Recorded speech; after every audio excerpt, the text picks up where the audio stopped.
চট্টগ্রামের একজন নাম করা কোটিপতি, নাম করা, নাম বলতে গেলে তো জামিলা, এখন শুধু বলে রেখে এতটুকু শুনেন, পার্সোনালি ভাবে কথা বলে যতটুকু ওনার মুখে শুনেছে, আমি ঘর থেকে বের হওয়ার আগে মায়ের কদমে চুমা দিই, আবার রাতে 3টা বাজে আসলো আমি প্রথমে এসে মার কদমে চুমা দিই।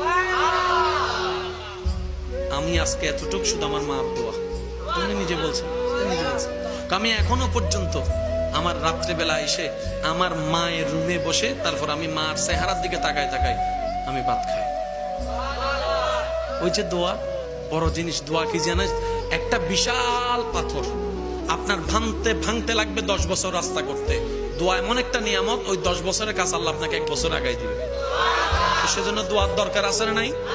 দোয়া নেওয়ার জন্য সেবার দরকার আছে না নাই?